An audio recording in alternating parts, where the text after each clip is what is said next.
want you to grab onto this phrase. If it's not scheduled, won't happen, okay? Time is the most important resource that you have. It's the one thing that you can't make more of. Once it's spent, it is gone. So it's important to use our time wisely. I think a lot of people are under the misconception that you have to have a ton of time to do this. No.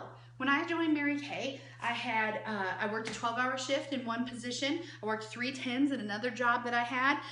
And then I also was a new wife. I had a home. I was a sister, a child. I mean, I had other relationships that took time. I was active in my church. We had stuff. Now I have 3 children. I have a husband that travels for work. I have a big business to run. So I want you to understand that if it's not scheduled, it won't happen. I highly recommend every week printing off one of these. This is called a weekly plan sheet. It shows you the week, and I want you to remember, we all have the same amount of hours, and God gave us 24 in a day. That means that if you're spending time on something that's not serving what you want to have happen in the long run, we probably need to reevaluate that.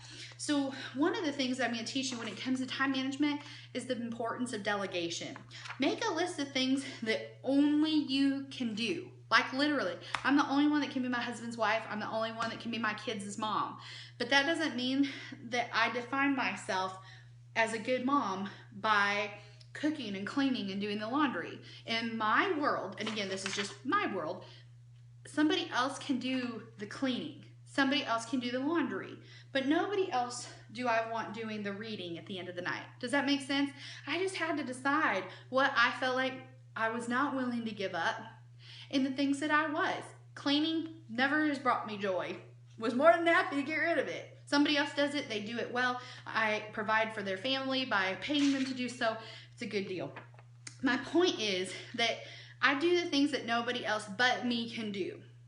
And so then I have to figure out where those are going to go on this. Now, one thing that I personally found that I enjoy doing is that I like color coding things. And so the first thing that I would do when you're looking at your Mary Kay business is to decide, number one, are you a person that does better because you have every week look the same? Or do you need to look at things a month in a glance because your weeks don't look the same? My weeks, they don't look the same. So I have to look at a month at a glance calendar. But either way, I still come back and work on a weekly basis with this sheet. The first thing you're going to want to do is use black to block out time that you are at another job. If you have another job, black that out in black so that that time, you just know it's gone. It's not going to be used for Mary Kay or for your family or whatever. The second thing, with blue, go through and highlight what are your family commitments, church, ball games, whatever it is that you guys, what's important to you, get it on there in blue, okay? My son has a treatment every Wednesday afternoon from 1:30 until 5:30. So we put that in blue. I just know that that's where it's at, okay? Then I go through and I highlight before I ever talk about working my business where my meetings and events are. I offer my local meetings on the first and third Tuesdays of every month in the Quad Cities.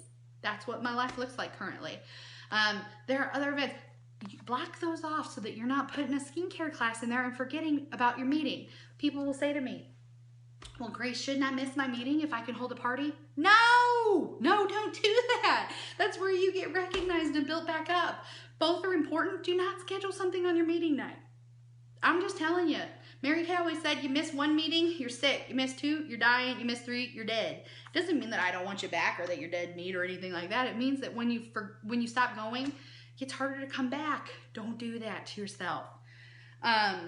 Then I will go in and wherever I have little 3-hour windows in my schedule, I will highlight those in pink.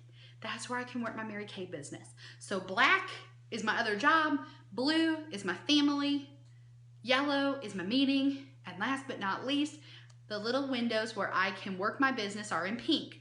Now there's one more thing that still needs to go on here, and I always do mine in orange. Orange is office time. This is when I fill my orders. This is when I deliver my orders. This is when I do my weekly accomplishment sheets, and this is when I do booking calls. You guys, if you don't schedule time to set appointments, you're never gonna do it. So I will tell you, anytime that I have a half an hour, I block it in orange, and then I write in there, what am I going to do during that time specifically? If it is, like, I love to do my booking calls on Friday afternoons because people are in a good mood, and on Sunday afternoons because people are home. So I would block that time to do my bookings. Any other time, that's when I fill orders and deliver and do my paperwork, like my weekly accomplishment sheet. And again, they don't require 3 hours at a time. I want those big chunks for when I could hold a party or see a face. But the other time, my goodness, that is just where I'm gonna be doing little paperwork stuff. But I will tell you, once you do this, you start recognizing, I have more time than what I thought I did. And if you don't, is there anything you can delegate out? Okay? So, time management. If it's not scheduled, it won't happen. Okay? Once you get your sheet together, sometimes it's easy to get overwhelmed by the things that you need to do as a business owner. There are things that are income producing and there are things that are not. We call income producing activities IPAs. And you're going to hear us talk a lot about how many IPAs are you doing in a week. You'll find on our unit website this sheet that's called Income Producing Activities Weekly Tracking Sheet for Consultants. I love it because it has a list of all the things that are income producing as a consultant. The more of these things that you do, the more income you're going to have. So what would be some things that are income producing? Seeing faces, a facial, a double facial with 2 people, 3 or more and you've got a party, booking calls, setting up CSAs with your director, holding CSAs with or without your director, selling product, doing customer service calls, booking appointments, marketing your business by putting out fish bowls or doing an expo. Those are income producing activities. What are some things that consultants get wrapped up in that are not income producing? Looking all over websites to try new ideas. Yeah, I'm giving you your ideas right here, okay? Like Facebook, you know, getting all caught up on there. Rearranging your product, getting organized.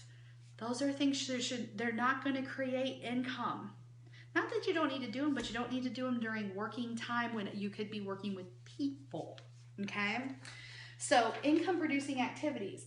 What I also love is that when you do income producing activities, it breaks it down on this sheet. It says, how many do I need to do to be a hobby consultant? How many in a week to be a part-time consultant? How many to be a career level consultant wanting to earn a car or become a sales director?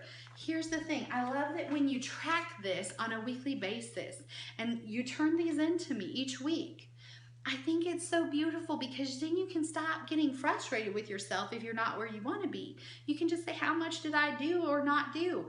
And then we can change that. It's not personal. It doesn't mean you don't have what it takes. It just means you're not doing the activity, and we can work on that or be okay with not getting where you want to go.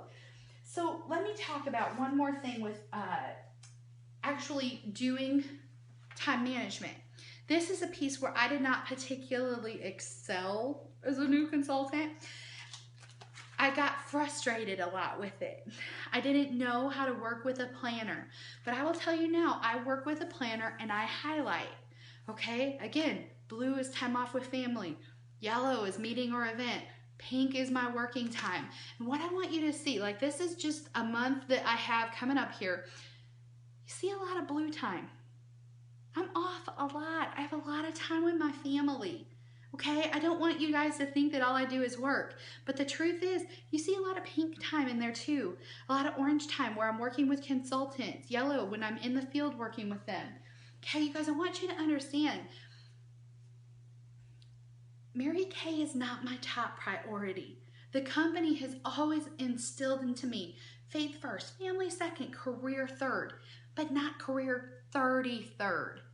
Mary Kay provides for my top priority. And so sometimes that means it has to be a really high priority because I need the income to create what we need for our family. So here's what I want you to understand. I have a really great harmony, but you can tell there are some weeks where there's a lot of pink. There are some weeks where I'm traveling or doing work with my consultants in the field, but then there's times when I'm off a lot too. It's a balance, it's a harmony, okay? It doesn't mean that everything's equal all the time. It means that I have a schedule and everybody's needs are getting met when they're needed. But it is a balance. I choose it. I picked the hours. Okay? It's going to be a little crazy for some of you to look at all that highlighting. Maybe that's not the system that's going to work for you, but we can find something.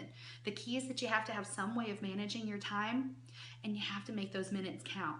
I recommend the weekly plan sheet and the income producing activities. Those are going to be the best bet